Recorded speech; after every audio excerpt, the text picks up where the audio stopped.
बिस्मिल्लाहिर्रहमानिर्रहीम। अस्सलाम वालेकुम। आपका वकील हाजिर खिदमत है। आज हम CRPC का चैप्टर 24 शुरू करेंगे।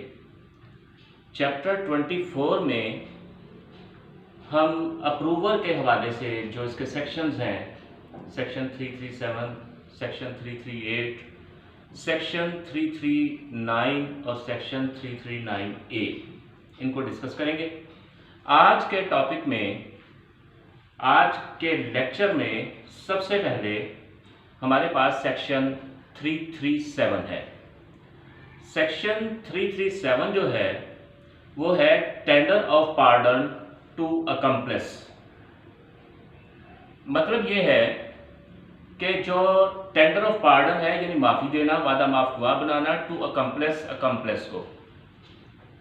इससे प्रीवियस लेक्चर में we have discussed about accomplice। accomplice क्या है ये हमने देखा था पहले।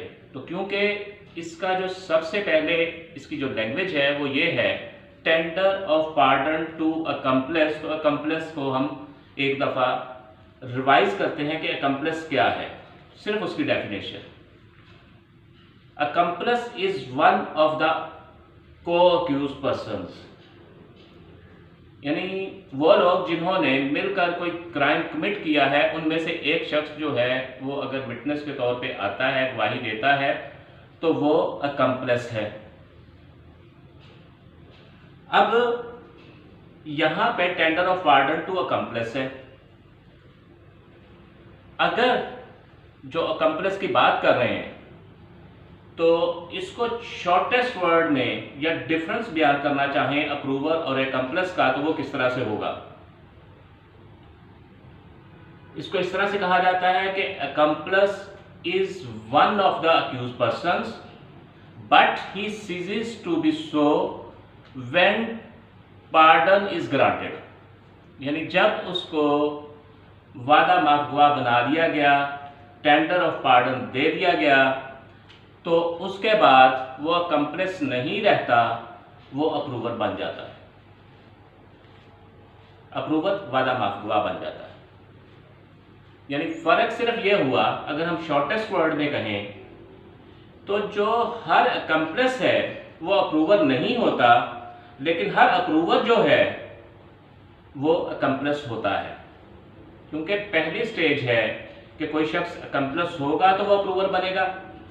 तो पहली स्टेज अगर उसने तय कर दी है कि वो अकम्प्लिस था, यानी one of the accused person था, अब वो अप्रूवर बन गया, तो वो अकम्प्लिस से निकल के अप्रूवर में आ गया।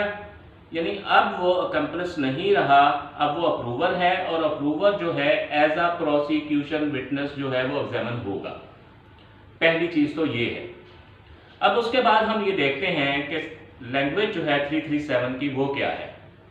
337 जो है वो हमें बताता है कि सेक्शन को हमने मेजर देखते हैं कि किस तरह से इसके पोर्शन करके, offence exclusively triable by high courts and courts of session, यानी वो ऑफेंसेस जिनका ट्रायल हाई कोर्ट और कोर्ट ऑफ सेशन में हो सकता है, और या ये कि any offence punishable with the imprisonment which may extend to 10 years। दूसरा उसका पोर्शन आ गया, दूसरा जब उसको सेग्रीगेट किया तो आ गया, पहले में था कि triable by high court and session court. Secondly the offences कौन से, punishable with the imprisonment which may extend to 7 years। फिर उसके बाद हमने कहा और any offence punishable under section 211 PPC, और उसमें भी punishable with the imprisonment which may extend to 7 years आ गया। फिर उसके बाद अगर हम आगे चलते हैं, कुछ और ऑफेंसेस हैं जैसे 216A, 369, 401, 435, 477A PPC।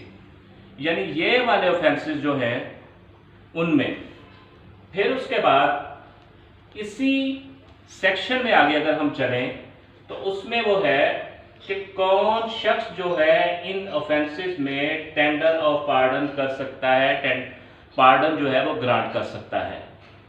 उसके बारे में है officer in-charge of prosecution at any stage, officer in-charge of prosecution in the district, यानी किसी डिस्ट्रिक्ट का ऑफिसर इंचार्ज ऑफ प्रोसिक्यूशन जो है वो टेंडर ऑफ पार्डन कर सकता है, ग्रांट कर सकता है मेट एनी स्टेज, यानी वो स्टेज जो है इंक्वायरी की है, ट्रायल की है या इन्वेस्टिगेशन की है। इन तीनों स्टेजेस में कोई भी स्टेज हो office in charge of prosecution of a district. अब इसका मकसद क्या होता है? इसका मकसद होता है to obtain the evidence, to obtain the evidence, यानी मजीद एविडेंस कलेक्ट करने के लिए। तो उसके बाद वो शख्स कैसा होगा, कौन होगा, यानी वो अकम्प्लिस था। अब वो शख्स जो है डायरेक्टली और इनडायरेक्टली कंसर्न्ड होना चाहिए उस ऑफेंस से, यानी उसने या तो अबैटर के तौर पे या प्रिंसिपल अक्यूज के तौर पे उस क्राइम में हिस्सा लिया हो, ताकि उससे जो वो एविडेंस है वो मजीद एविडेंस इकट्ठी की जा सके, उससे ली जा सके।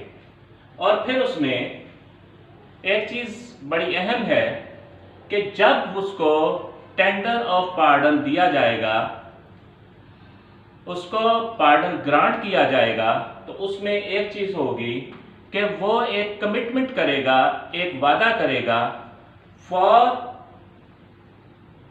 The disclosure of true and actual facts, कि कौन कौन से फैक्ट्स थे वो उसने डिस्क्लोज करने हैं, उसने उसकी एक स्टेटमेंट देनी है।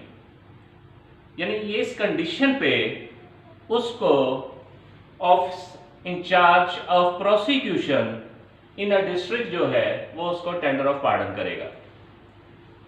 अब उसमें एक चीज आगे और आती है, और वो ये है कि ऐसे केसेस जो कत्ल के हैं या हर्ट के हैं, उनमें उनको टेंडर ऑफ पार्डन नहीं मिलेगा। उसकी वजह क्या है? उसमें उन्होंने कहा प्रोवाइजो दे दिया कि अगर उसमें विक्टिम या जो उसके लीगल एयर्स हैं वो आके कंसेंट दे देते हैं तो फिर उसको टेंडर ऑफ पार्डन किया जा सकता है।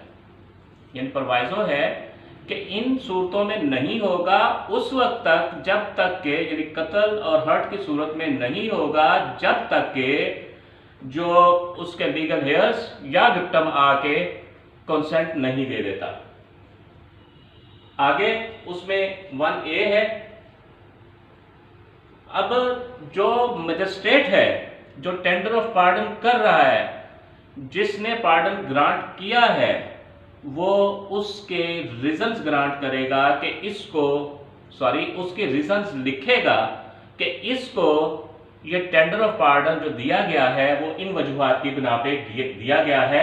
और फिर उसके बाद on the application of the accused person और उसकी कॉस्ट देने पे उसको रिकॉर्ड मुहैया कर दिया जाएगा। लेकिन इसमें भी आगे एक प्रोवाइजो है कि वो रिकॉर्ड देने के लिए जो मजिस्ट्रेट है जिसने उसको टेंडर ऑफ पार्डन ग्रांट किया है, जिसने वो रीजंस लिखी है टेंडर ऑफ पार्डन ग्रांट करने की, वो ये भी कर सकता है कि उसको फ्री ऑफ कॉस्ट दे दे on special reasons accused person को।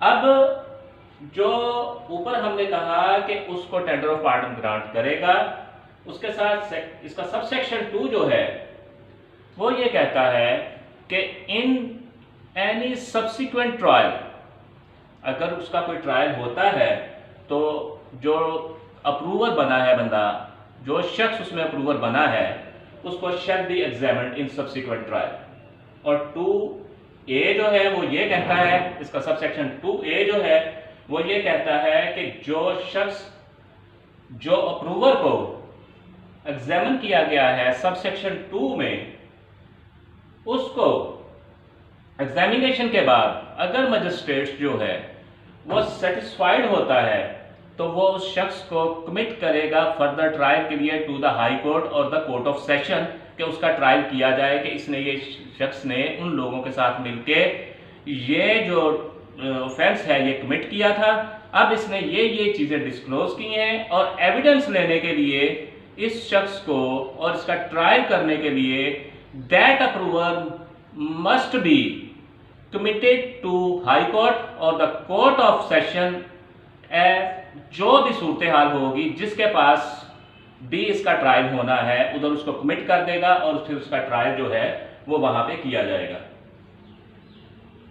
अगर वो शख्स सच पर्सन यानी जो अप्रूवर है, वो अप्रूवर जो है अनलेस ऑलरेडी ऑन बेल, अगर वो ऑलरेडी बेल पे नहीं है और वो जेल में है तो उसको जब तक वो ट्रायल खत्म नहीं हो जाता उसको जेल कस्टडी में ही रखा जाएगा। ये सेक्शन 337 जो है उसकी लैंग्वेज है। और इसके ऊपर था कि हमने tender of pardon to accomplice था, अकम्प्लिस का बताया, अप्रूवर का बताया, अकम्प्लिस और अप्रूवर का डिफरेंस जो है वो बताया। अब हम इसके बाद वाले लेक्चर में एक सेक्शन 338 है उसको डिस्कस करेंगे और फिर उसके बाद जो इसके सब्सिक्वेंट सेक्शंस हैं उनको पढ़ने के बाद जो कोर्ट्स में एक जनरल प्रोसीजर है, यानी जिस तरह से एप्लीकेशन दी जाती है, जिस तरह से जो टेंडर ऑफ पार्डन किया जाता है, फिर उसका ट्रायल किस तरह से किया जाता है, ये सारी चीज़ें जो हैं आइंदा लेक्चर्स में बयान करेंगे। उस वक्त तक के लिए अल्लाह हाफिज़, थैंक यू।